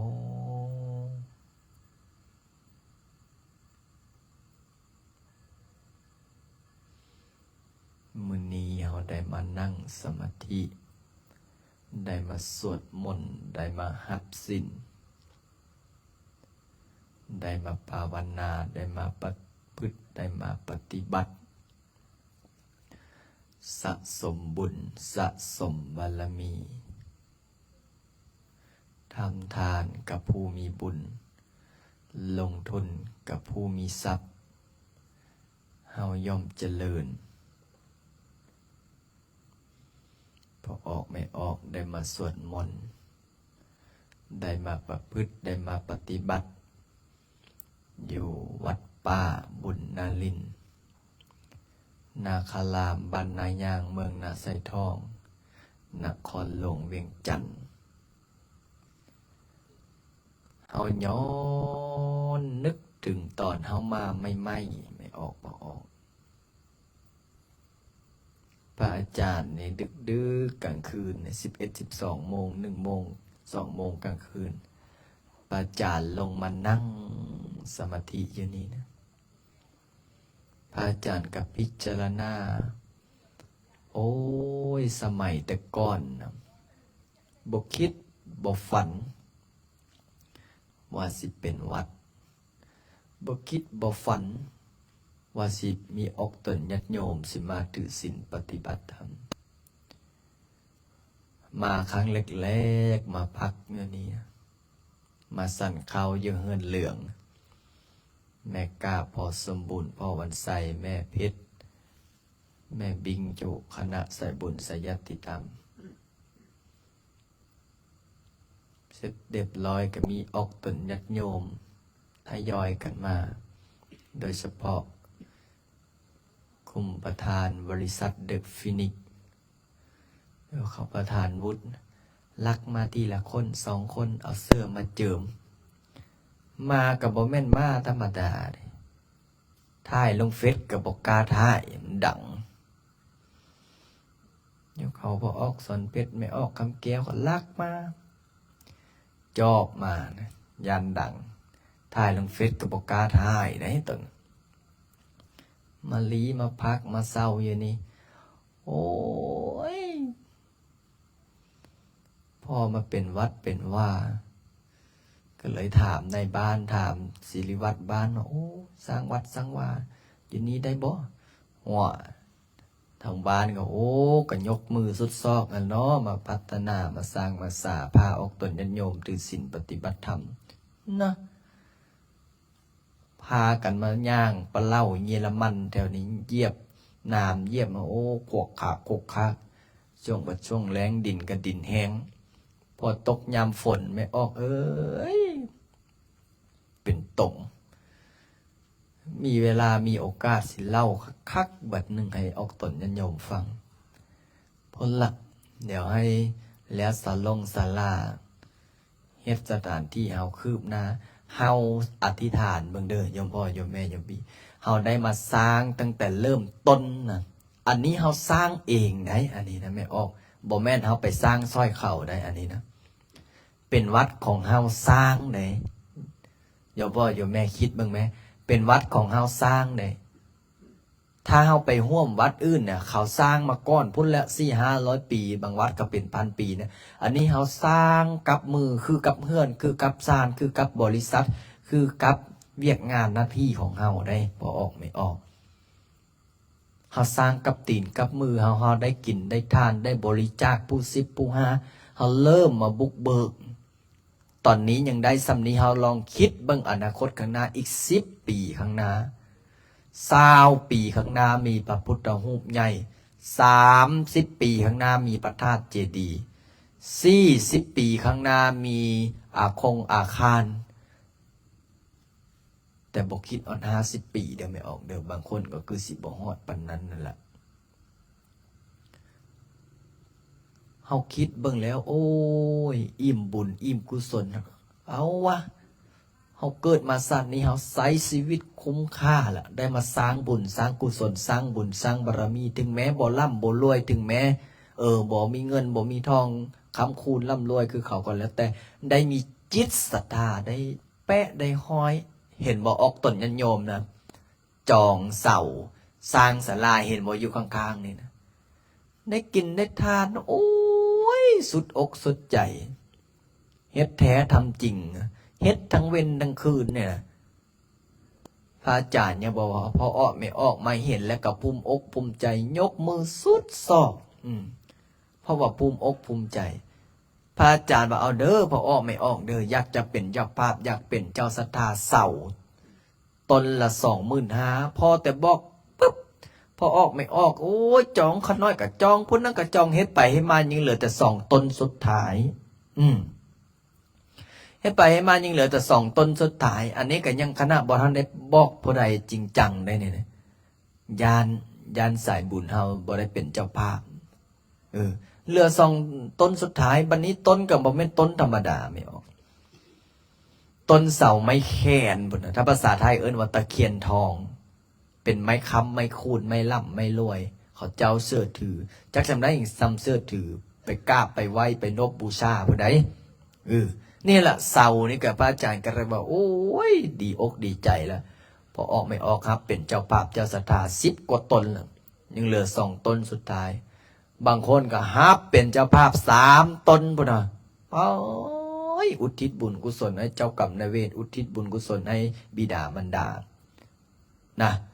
พระอาจารย์ก็เลยโอ้ดีอกดีใจเนี่ยละถึงแม้ว่ายัง2 ตนสุดท้ายถ้าบ่มีอีลีทถ้าบ่มีเจ้าภาพว่าโอ้ไปเป่าฮอดจอดบ่ถึงละก็เฮาก็สิหาเจ้าภาพเจ้าศรัทธาเก็บเล็กผสมน้อยจ่ายให้เขาเจ้าจ่ายให้นายส่งนายสร้างจ่ายให้ผู้เฮ็ดผู้ทำแต่ซ้ำนี้พระอาจารย์ก็ดีอกดีใจแล้วล่ะดีอกดีใจแล้วล่ะที่ได้เฮ็ดได้ทำซ้ำนี้เนาะอย่างพอออกไม่ออกเนี่ยโอ้บางคนก็อาจารย์ขน้อยเนี่ยก็วางแต่ขายที่ขายทางเลยล่ะสิได้เป็นเจ้าภาพเจ้าศรัทธายัง2 ตนสุดท้ายขน้อยก็ขอร่วมอุปโมทนาได้เกาะได้ห้อยเนี่ยบางคนก็สร้างศาลานี่นะไม่ออกพอออกเวลาฝนนะเขาจะบ่ได้เล่นเข้าเล่นออกเนาะเวลาพอออกไม่ออกมาสวดมนต์ยามฟอกยามฝน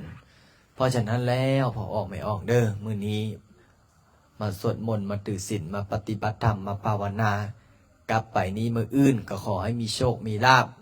เฮ็ดเวียกเฮ็ดงานอันใดก็อย่าได้ติดอย่าได้ขัดหาได้สวดกระถางเงินล้านได้กำจัดปัดเป่าสิ่งบ่ดีบ่งามออกจากเนื้อจากตัวจากจิตจากกายหาได้ถือศีลปฏิบัติธรรมสวดมนต์ภาวนานี่แหละครูบาอาจารย์เพิ่นว่าสวดมนต์นี่เป็นยาทาภาวนาเป็นยากินทั้งสวดทั้งทาทั้งทาทั้งสวดทั้งกินทั้งทาทั้งทาทั้งกินมันก็สิได้ดีไว้เป็นพญาติพญาก็ได้เพราะฉะนั้นแล้วมื้อนี้พระอาจารย์ก็ขออนุโมทนาสาธุบุญสาธุกุศลนำพอออกไม่ออกที่มาถือศีลปฏิบัติธรรมอยู่วัดป่าบุญนรินทร์นาคารามบ้านนายางเมืองนาสายทองนครหลวงเวียงจันทร์แห่งนี้ขอให้มีความสุขขอให้มีความเจริญพ่อปู่แม่ย่าเด้อลัดคิวรวยให้ลูกให้หลานรวยบุญรวยวาสนารวยบุญรวยบารมีอย่าให้ท้าดนได้ปู่ย่าให้ออกตนญาติโยมโชคดีเป็นเศรษฐีร่ำรวยด้วยเถิดรวยแล้วก็อย่าลืมกันได้นกมือขึ้นแผ่เมตตา สัพเพสัตตาสัทธาหนโตอาเวราสุขาสิวิโนขอให้สัตว์ทั้งหลายจงเป็นผู้บ่มีเวรต่อกันและกันจงเป็นผู้ดำรงชีพอยู่เป็นสุขทุกเมื่อเดินกาตังบุญยังบรังไมหังสัพเพปากียภวันตุเตขอให้สัตว์ทั้งสิ้นนั้นจงเป็นผู้มีส่วนได้เสวยผลบุญอันที่ข้าพเจ้าได้บำเพ็ญแล้วนั่นเดิน อุกสวันดามิพันเตเตติยังสัพพังสัพพะตาเนสุปริติตังสาริริกตาตุมหาโพธิงโพธโรปังสักการังเจวะวันนาเมเตตตาคเตสยันเนอาสาเนดาเนกัมเนจาปิสัพพตาโอกาสวันดามเตสาพังอปราทังขมาธเมพันเตมยังกตังปุญญังสามินาสามินากตังปุญญังไมหังธาตาพังสันตุสาธุสาธุอนุโมทามิวันดามิพันเตอะระหังสัมมาสัมพุทโธภะคะวาพุทธังภะคะวันตังอภิวาเทมิสวากขาโตภะคะวะตาธัมโมธัมมังนัมสสามิสุปฏิปันโนภะคะวะโตสาวกสังโฆสังฆังนามามิสาธุโอ้สองตนสุดท้ายนี่ถ้าผู้ใดจองนี่พิเศษให้เอาเหรียญเงินเนาะสาธุสาธุเดี๋ยวจึงหาเบิ่งใน Facebook หาเบิ่งปกตินี่ให้เป็นเจ้าภาพเสาต้นใหญ่เสาละแสนจะได้เหรียญเงินแต่มื้อนี้พิเศษได้ออกตนให้โยมใน Facebook เอาไอ้จั๊วเตรียมกราบเอาน้องบ่ขึ้น1 2 3เหรียญเงินก็สร้าง9เหรียญ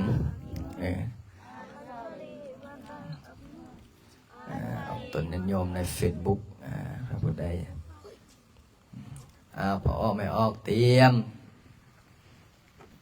2 3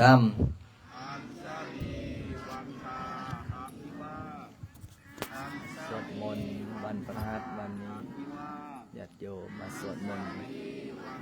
สาธุด้านคุณกศลาสร้างกำลังสร้างศาลาสาธุเตรียมหับพรเด้อ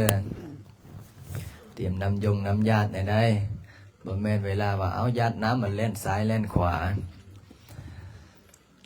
สัพพิติโยมิวันสันโตสัพพะโลกวินาศสันโตมาเตภวันวันตรายโยสุขิติกายโยโกภวะอภิวาทนาสิลิสานิจังโมทาปัญจานิโนจัตตารโอธัมมาวันติอายุวันโนสุขัง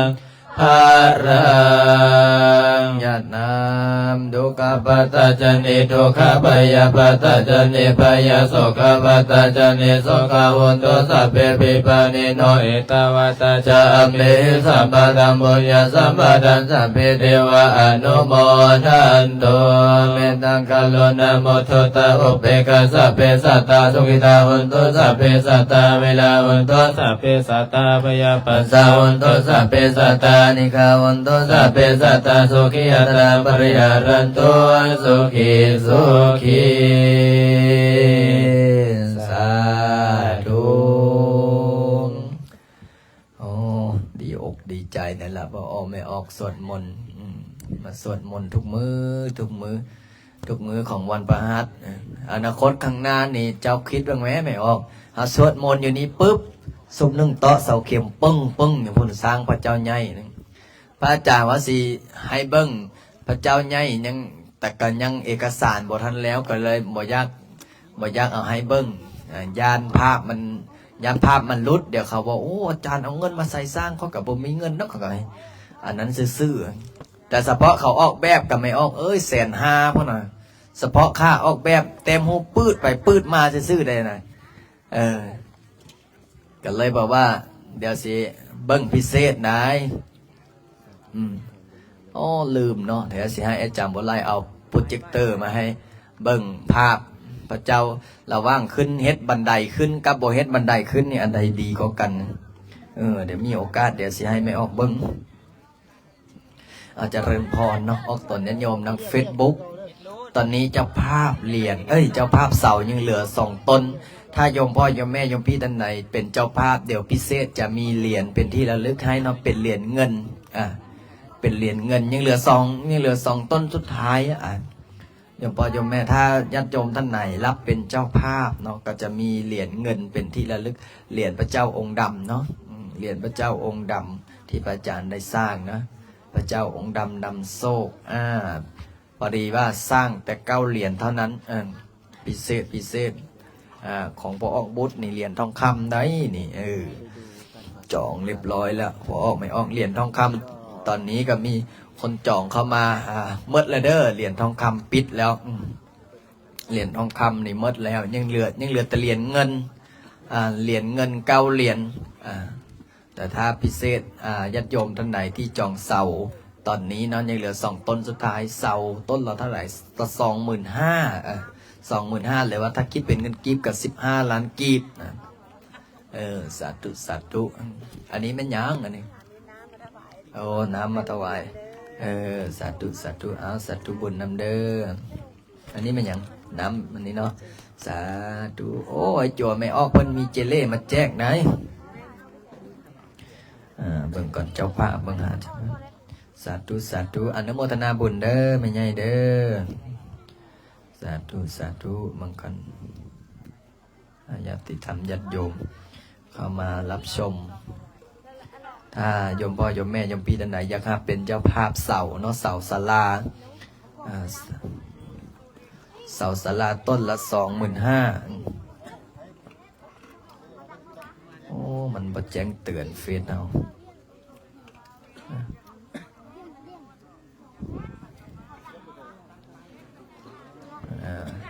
เจริญพรเนาะโยมพ่อโยมแม่เจ้าภาพเจ้าศรัทธาเสายังเหลือกี่ต้นเจ้าค้ายังเหลือ2 ต้นสุดท้ายเนาะถ้าโยมพ่อโยมแม่โยมพี่ท่านใดสาธุรับเป็นเจ้าภาพจะมีเหรียญเงินพระเจ้าองค์ดำเป็นเหรียญพิเศษจัดทำแค่9 เหรียญเนาะจัดทำแค่9 เหรียญสาธุ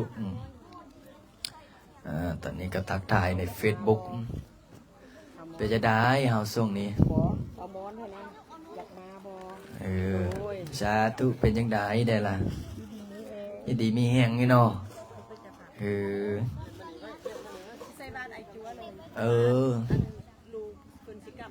โอ้ใส่บาตรไอ้จัวถวายไอ้จัวซะใส่บาตรสีมื้ออื่นเสาร์พุ่นละมาสาธุคำเฮงๆรวยเด้อได้ข้าวดีแล้ววะโอ้สาธุโอ้ยงานลูกจีป้าสาธุมา